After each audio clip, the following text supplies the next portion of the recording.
Okay guys, so I still don't know what's going on with my camera. Whenever I'm in movie mode on Canon, oh my hair looking crazy. Whenever I'm in movie mode, it's like super zoomed in. Let me show you guys what I'm talking about.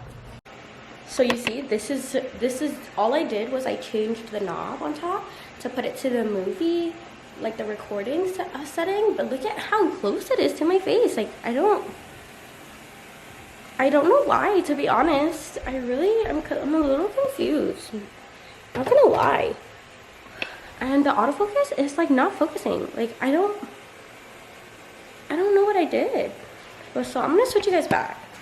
So this is what it looks like. I'm back to the other setting.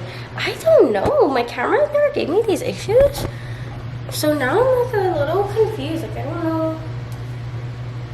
I just don't know what's going on, TBH. But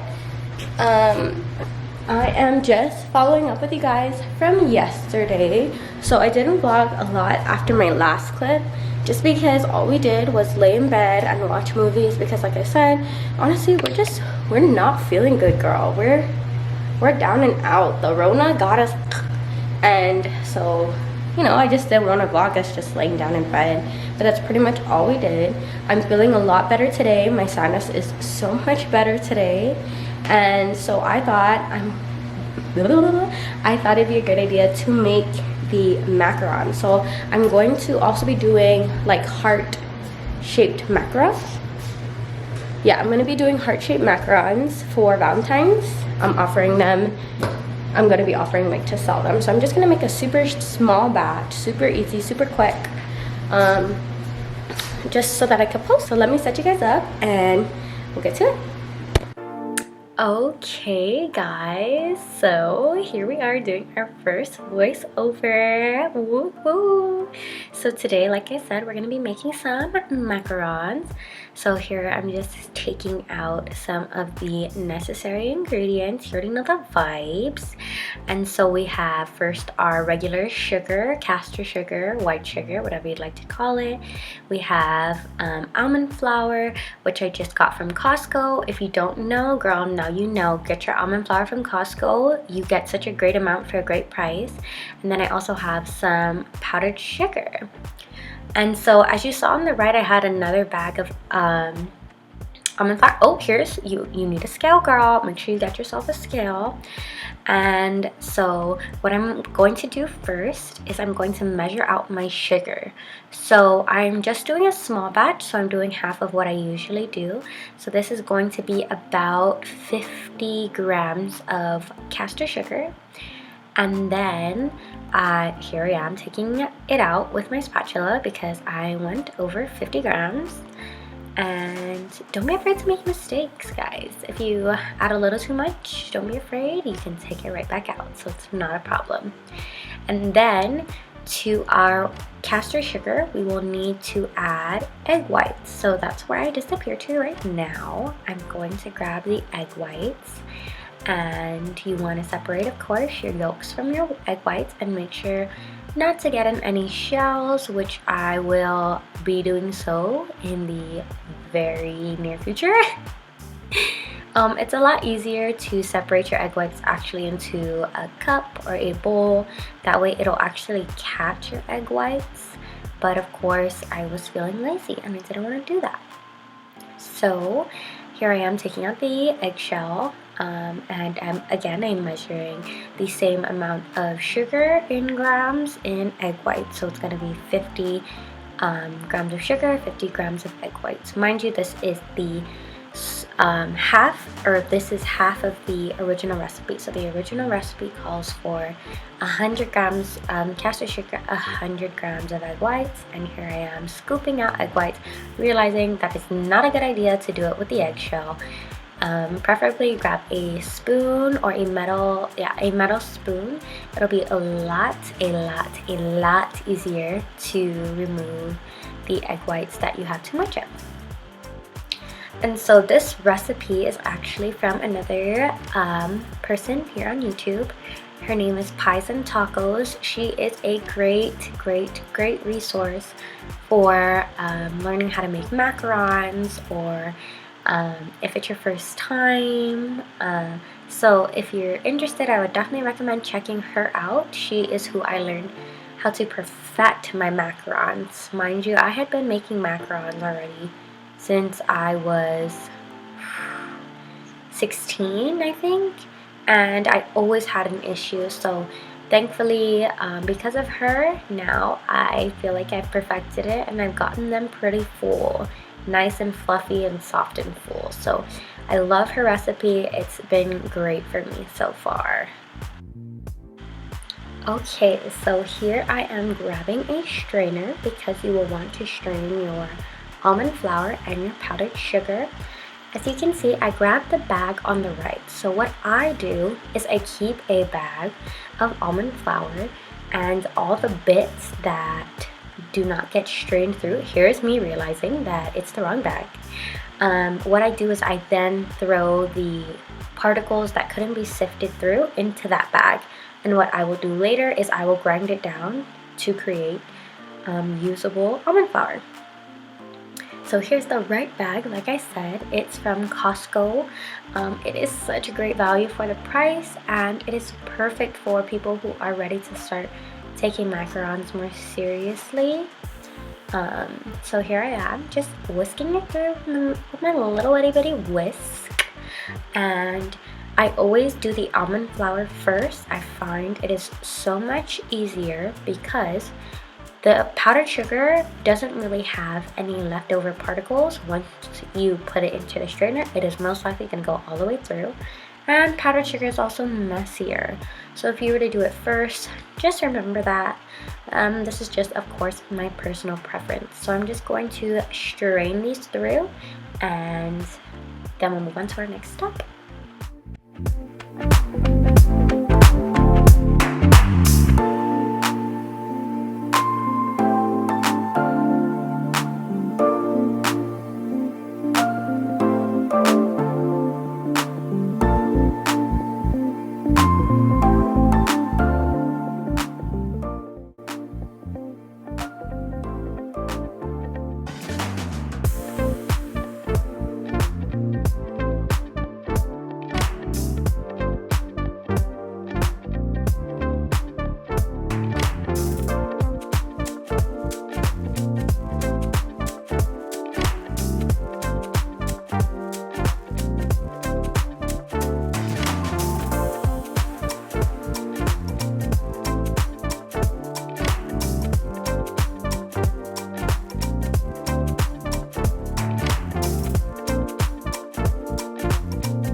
Okay, so here I have a small pot of simmering to boiling water, and I am putting in the sugar and egg white mixture. Make sure that your bowl is not touching the water. That is a big no-no. See, you can see here I'm double checking to see if it's touching, and it wasn't touching, but when it was boiling onto my bowl, so I did not like that. So I just want to spill out a little bit of water, and now we're back. So I'm putting my bowl back onto this double boiler situation, and I am whisking. So I'm going to continue whisking until I don't feel any sugar particles on my fingers.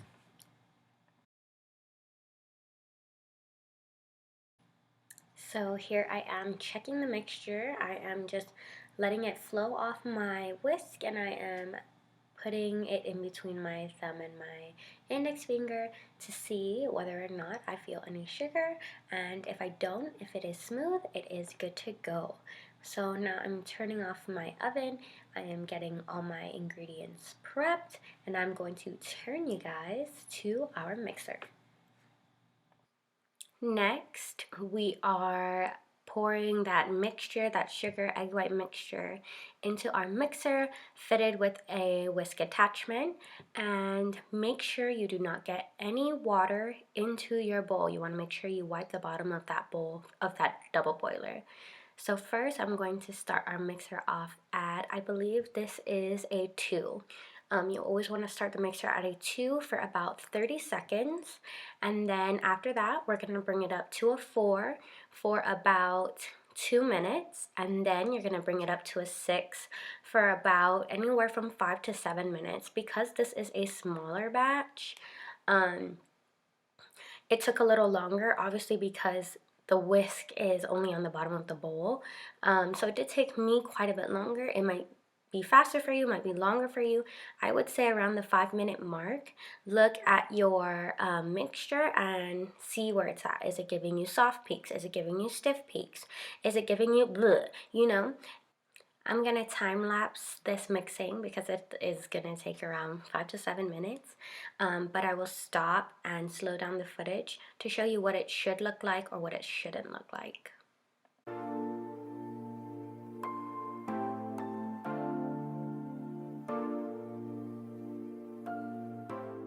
So about 7 minutes later, I am going to stop my whisk, and here we are about to stop. And what I'm going to do is I'm just going to lift my mixer up, and as you can see, it fell right over.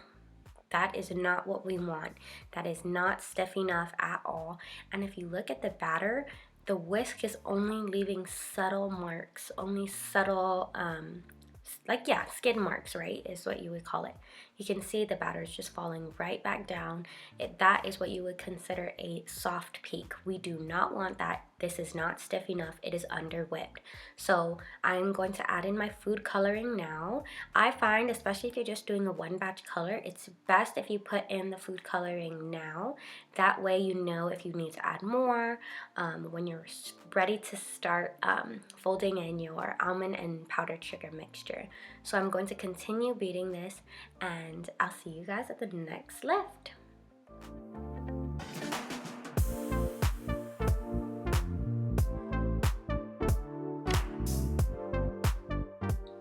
Okay, so it's been, I would say, about 1.5 minutes, 2 minutes. This time I'm taking my whisk off the mixture, I'm swirling it around the bottom, and I am doing this kind of like dip and tip mixture. As you can see, sometimes I have stiff peaks, sometimes I have soft peaks. That is not enough, but you are almost there. And you can see the mixture is quite glossy now. So I'm going to put the whisk attachment back on. I'm going to, of course, stir because I do have some parts of the mixture that didn't mix in. And I'm going to make sure I get the bottom of my bowl. Make sure you get the bottom of your bowl. And then I'm going to whisk again. So let's do that.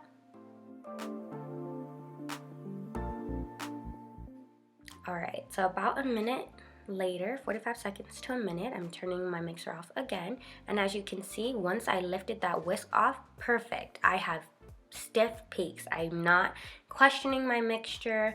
I have stiff peaks right away. And when you mix the bottom like I'm doing right now, you should feel a little density. You should feel a little pull. And so that's how you know your mixture is ready. It is ready to go. So I'm going to now add in my almond flour and my powdered sugar mixture, and I'm going to fold. I'm now realizing this was probably not the best angle. Sorry, she's new. It's her first time. But what I am doing is the general mixing method that you see on probably every macaron YouTube video you've ever seen. I'm doing a fold, and then I'm doing a J fold, where it's basically you put the spatula down the middle of your batter and you fold, and then I'll just continue doing regular folds.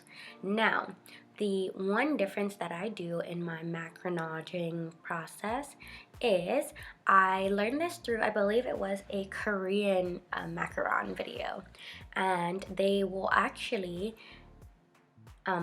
basically wipe the batter onto the sides of the bowl, and then they will scrape it off and fold it, as you can see. So I'm doing it right now.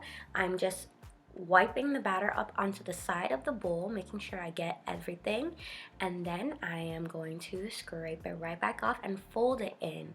And so in this process, it honestly saves you your arm. You don't have to do so many folds or J folds.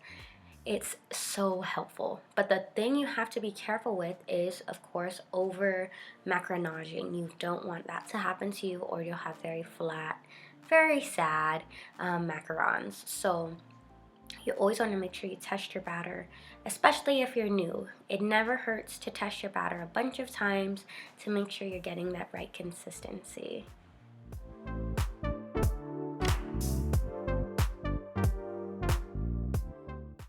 So I've checked my batter about 3 times, and here you can see it's flowing off the spatula, and when the batter breaks, it still continues to fall nicely. So I'm just going to show you here again. Nice. It flows right off. I would say I maybe even did this just a tad, maybe 1 or 2 folds a little too much, but that's okay. As long as it flows off the spatula and ribbons, it incorporates nicely back into the batter. So if you can see, it's slowly going back into the batter where those lines are disappearing from the ribbons, and now you can put it in your piping bag and get ready to pipe.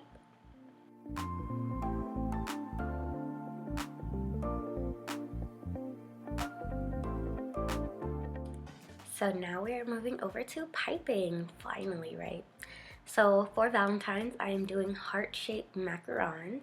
I got this template from Pies and Tacos, and she has it on her blog for free, which is awesome. So I believe this is the 2-inch. This is a 2-inch template. So I'm just putting it under my mat, and here we are piping down. I am using, I believe, a number 8 tip. She recommended a 10 or a 12, but I don't have that. And so I'm just taking my toothpick and I'm spreading out the hearts so that they are perfect. She recommended doing 1 row at a time to ensure that the macarons don't dry out so fast. So that's what I'm going to do for the next 20 minutes. I hope you guys enjoy this time lapse. And if you're baking with me, awesome. I hope you enjoy having fun.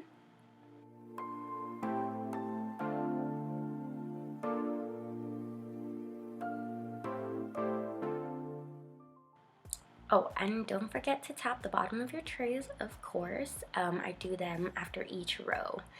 I don't know if this contributed to my macarons being somewhat flat. They did have feet. They just were a little bit too flat for my liking. So I would probably maybe do it after every 2 rows instead of 1. I didn't have a lot of air bubbles either because I did the, I believe, the method with the toothpick. So I would say don't worry too much about that.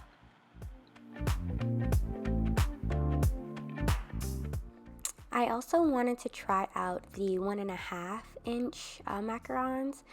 I prefer the bigger ones. I prefer the 2-inch. I feel like this was a little tedious.